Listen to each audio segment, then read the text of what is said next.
Magandang umaga, Pilipinas. Narito ang magiging lagay at taya ng panahon ngayong Miyerkules at sa mga susunod na araw.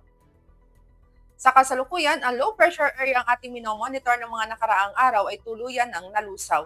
Ang weather system na iiral at makakaapekto sa ating bansa, particular na yan dito sa may dulong bahagi ng Mindanao, ay Intertropical Convergence Zone o ITCZ. Aasahan na nga natin dulot ng ITCZ makakaranas ang dulong bahagi ng Mindanao ng mga kalat-kalat na pag-ulan na may pagkidlat at pagkulog. Samantalang sa ibang nalalabing bahagi naman ng ating bansa, aasahan natin ang pag-iral ng easterlies o mainit na hanging nagbumula sa dagat Pasipiko.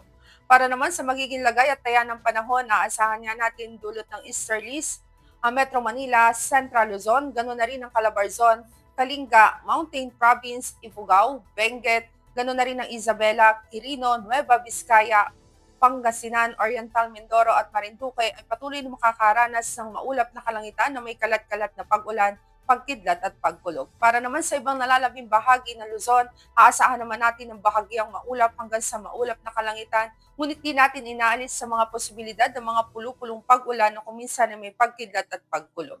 Para naman sa magiging agwat ng temperatura, aasahan natin maglalaro sa 26 to 33 degrees Celsius dito sa may Philippine Rice at sa Kawayan. Sa Baguio, aasahan ng 18 to 22 degrees Celsius. Sa Pampanga, aasahan natin ng 26 to 31 degrees Celsius. Dito naman sa Metro Manila, ganoon na rin sa Lipa, aasahan natin ng 26 to 32 degrees Celsius. Sa Legazpi, aasahan ng 25 to 32 degrees Celsius. Samantalang dito naman sa Kalayaan Island, aasahan ng 26 to 32 degrees Celsius. Sa Palawan, aasahan natin ngayong araw, maglalaro ang temperatura sa 25 to 32 degrees Celsius. Ang buong Kabisayaan, naasahan din natin na bahagyang maulap hanggang sa maulap na kalangitan ngayong araw, ngunit may mga posibilidad din yan ng mga pulupulong pag-ulan na kuminsan ay may pagkidlat at pagkulog lalo na sa dakong hapon o gabi. Dito naman sa Mindanao, particular na nga dito sa may Surigao del Sur, Davao Oriental at Davao Occidental, ganoon na rin sa Sarangani, Sultan Kudarat at Tawi-Tawi, dulot nga ng ITCC, aasahan natin ang patuloy na maulap na kalangitan na may kalat-kalat na pag-ulan, pagkidlat at pagkulog. Para naman sa ibang nalalabing bahagi ng Mindanao, aasahan naman natin ang bahagyang maulap hanggang sa maulap na kalangitan, ngunit may mga posibilidad din yan ng mga pag-ulan lalo na sa dakong hapon o gabi. Para naman sa magiging agwat ng temperatura, aasahan natin maglalaro sa 25 to 33 degrees Celsius dito sa Tacloban, 26 to 32 degrees Celsius naman dito sa Davao, samantalang dito sa Iloilo, aasahan natin ng 27 to 33 degrees Celsius. Dito sa Mindanao, particular na yan sa Cagayan de Oro City, aasahan natin ang temperatura ay maglalaro sa 24 to 33 degrees Celsius. Sa Davao, aasahan ng 25 to 33 degrees Celsius at dito sa Zamboanga, aasahan ng 24 to 34 degrees Celsius. Para naman sa magiging lagay at taya ng panahon pagsapit ng Huwebes hanggang Sabado, dito sa Metro Manila, asahan pa rin natin ang generally fair weather, bahagyang maulap hanggang sa maulap na kalangitan, ngunit may mga posibilidad pa rin yan ng mga pulupulong pag-ulan na kuminsan ay may pagkidlat at pagkulog. Ganon din ang aasahan natin dito sa Cavite, sa Angeles, at sa Lipa.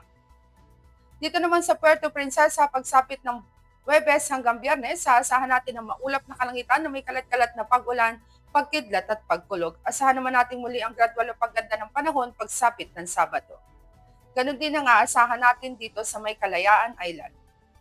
Dito naman sa Philippine Rice, aasahan natin ng patuloy na bahagyang maulap hanggang sa maulap na kalangitan, ngunit may mga posibilidad din yan ng mga pulupulong pag-ulan na kuminsan ay may pagkidlat at pagkulog, lalo nga sa dakong hapon o gabi.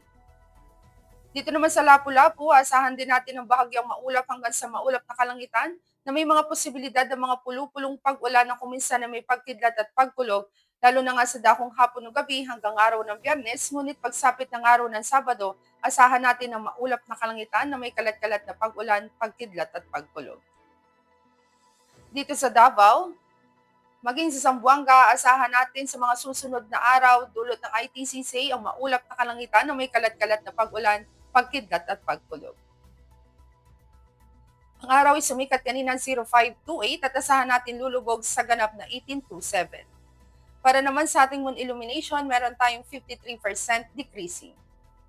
At yan ang latest update natin sa weather. At para manatiling updated sa lagay at taya ng panahon, i-follow lamang ang Air Force Weather Center sa aming mga social media accounts. Sa ngalan ng aming commanding officer na si Colonel Alvin John Cugador, POP GSC, I'm Sergeant Jessa C. Cuenca, weather forecaster ng Air Force Weather Center. Muli magandang umaga, Pilipinas.